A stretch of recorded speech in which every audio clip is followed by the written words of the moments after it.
Hello, good day po. So ito po yung day 2 namin dito sa Panglao, Bohol. For our breakfast, bumili kami ng pagkain sa labas. Akala ko budget friendly lang yung mga karinderya nila dito. Hindi pala, dollar pa rin. So, buti na lang may sugar daddy tayo. So yon, bumili kami at kakain na kami kasi nga maya-maya ihahatid na yung nirent namin na car. So inaabangan lang din namin kung darating na. Nice! Feel ko kasi kapag nag-rent kami, mas makakasave kami. Tsaka yung mga ano pala dito, yung mga pamasahe nila, minimum is 35 per ride per head. Okay? So, kailangan may budget din kayo kapag pumunta kayo dito. Kasi nga po, dollars. At yun, pagkatapos namin kumain dito, of course, nilinis namin yung mga ginamit namin, tsaka yung mga hiniram namin na plato. Pagkatapos, naligo kami sa pool at nag-prepare na kami kasi umalis kami, at 9 a.m. Nice!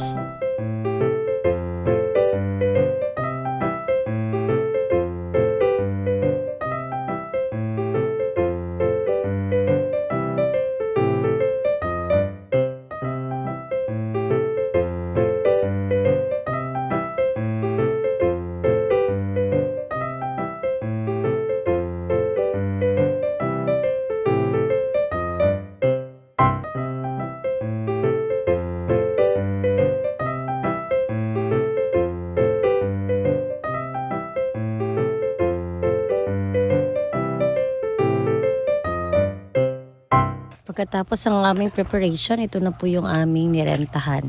So, nirentahan po namin ito ng 2,200 per day.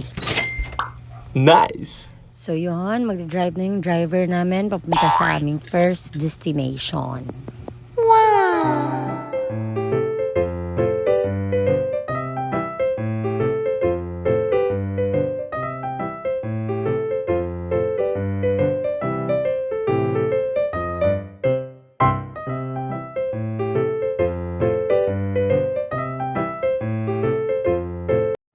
At yun nga, dumating na kami sa aming first destination, ang Exotic Animal Park and Butterfly Garden.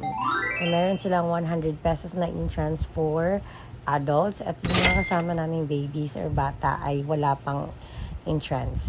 So yun, at meron silang compulsory na pagkain ng mga langgam para sa bird feeding. And that is 150 pesos. So yun, sa pagpasok mo, yun yung unang mong makikita, yung malalaking ahas nila. Tapos, dadalhin ka nila sa mga langgam. May iba't ibang klaseng langgam sila. May ilang unggoy at saka isang crocodile. Tapos, pupunta na kayo sa last part, yung butterfly garden. So, may malaking isang butterfly lang. Tapos, yun na yun. So, hindi siya masyadong malaki. Maliit lang. At saka, hindi gaano marami yung mga animals na makikita mo dito. So, yun. For me, mas na-enjoy ako sa bird feeding. Bobby, look! It's okay, don't be scared. It's just a bird. Hey, ma'am.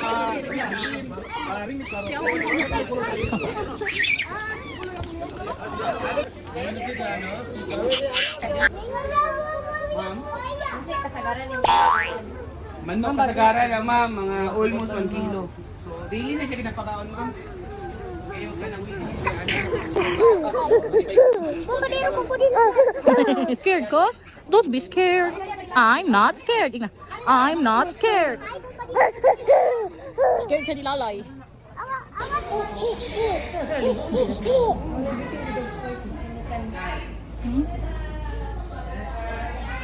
Oh, niluhan din sila.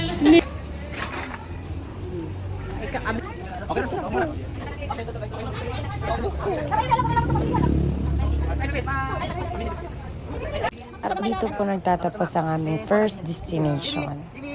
Nice!